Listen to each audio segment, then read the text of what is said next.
Okay, the next exam is the exam of the ankle. First test is the anterior drawer test of the ankle. Patient is held neutral at 90 degrees with the examiner's hand cupping the heel.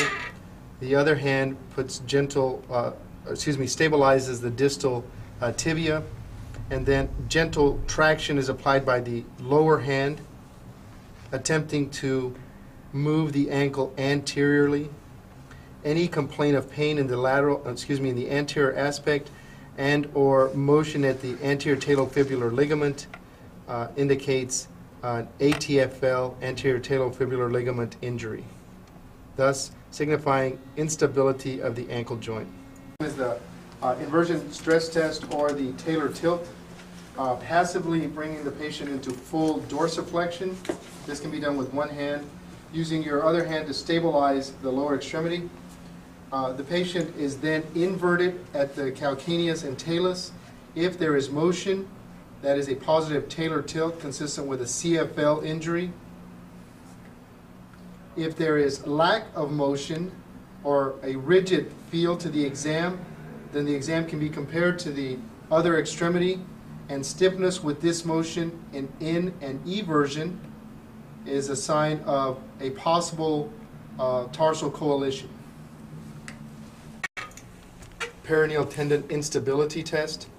Now this is to check instability of the peroneal tendon, which runs posterior to the lateral malleolus. The patient is asked to bring the foot into dorsiflexion, eversion, downward or plantar flexion, and inversion. As they go through that range of motion, the examiner will palpate the peroneal tendons posterior to the lateral malleolus. Go ahead and do it. Up, up, out, down, and in.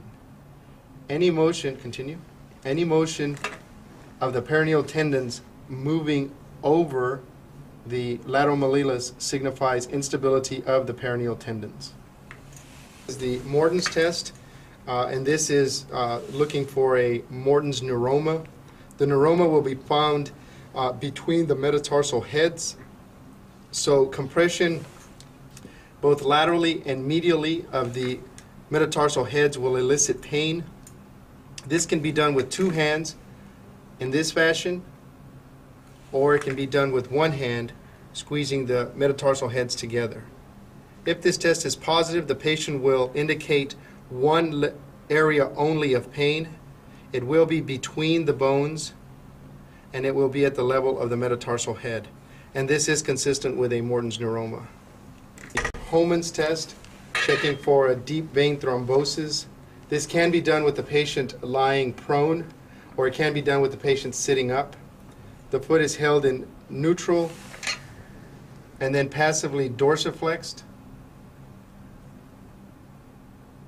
If the patient complains of pain in the calf, that is a positive finding for a deep vein thrombosis.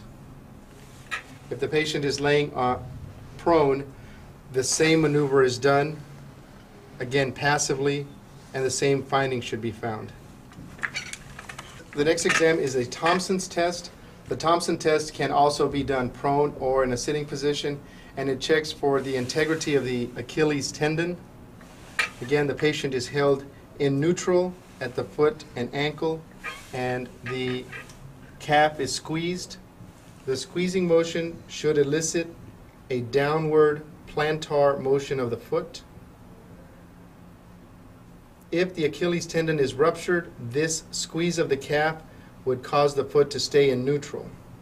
It is important to not put upward an upward force on the distal foot. The foot is just held in neutral and the calf is squeezed. Next exam is a syndesmosis squeeze test. The syndesmosis is an area of fibrocartilage between the tibia and the fibula that runs the entire length of the lower extremity.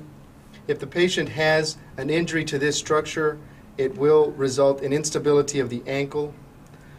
Going approximately 5 centimeters up from the ankle joint itself, the tibia and fibula are squeezed.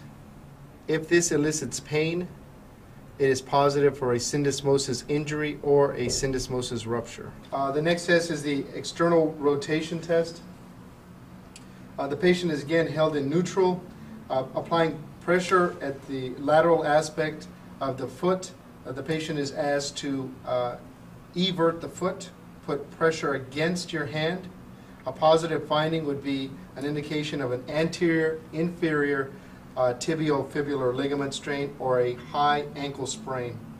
Also associated with this test may be pain in the area of the syndesmosis, which may be a sign of a syndesmosis injury.